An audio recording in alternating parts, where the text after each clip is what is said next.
খেলার আগেই ফলাফল ফাঁস, বাংলাদেশ নাকি নেপাল, কে জিতবে? এবার এই নিয়ে ভবিষ্যৎবাণী করল জ্যোতিষী বিড়াল। কি সমীকরণে মাঠে নামছে বাংলাদেশ? এই নিয়ে বিস্তারিত জানতে হলে ভিডিওটি না টেনে শেষ পর্যন্ত দেখতে থাকুন। আর আপনি যদি আমাদের চ্যানেলে নতুন হয়ে থাকেন তাহলে এক্ষুনি সাবস্ক্রাইব করে রাখুন। আর ইতিমধ্যে সাবস্ক্রাইব করে থাকলে আপনাকে অসংখ্য ধন্যবাদ। আগামীকাল গুরুত্বপূর্ণ ম্যাচে নেপালের মুখোমুখি হবে বাংলাদেশ। এই ম্যাচকে ঘিরে সিরিয়াস টাইগাররা। কোনো রকম বিপদ ঘটলে বিশ্বকাপের বিদায় ঘন্টা বাজবে টাইগারদের।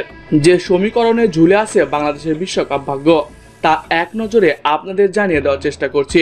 প্রথমত, নেদারল্যান্ডস যদি শ্রীলঙ্কাকে হারায় আর বাংলাদেশ যদি নেপালের কাছে হেরে যায়, এরপর নেদারল্যান্ডস ও বাংলাদেশের সমান হবে 4 পয়েন্ট। তখন রান রেটে হিসেব করা হবে। সেখানে ধরে নেওয়া যাক নেপাল 140 টার্গেট দিয়েছে বাংলাদেশকে।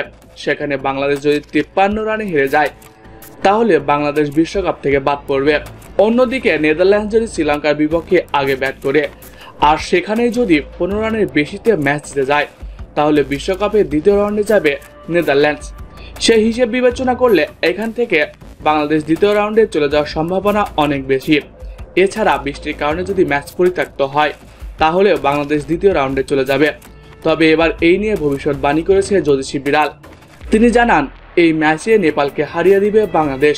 বিড়ালটির সামনে নেপাল ও বাংলাদেশের পতাকা রাখা হলে সেখানে বাংলাদেশের পতাকা তোলে জ্যোতিষী বিড়াল। প্রিয় দর্শক, বাংলাদেশ নাকি নেপাল, কে জিততে পারে আগামীকালের ম্যাচে? কমেন্ট বক্সে জানিয়ে দিন। এছাড়াও খেলাধুলার সকল আপডেট সবার আগে পেতে হলে আমাদের চ্যানেলটি সাবস্ক্রাইব করতে ভুলবেন না। ধন্যবাদ সবাইকে।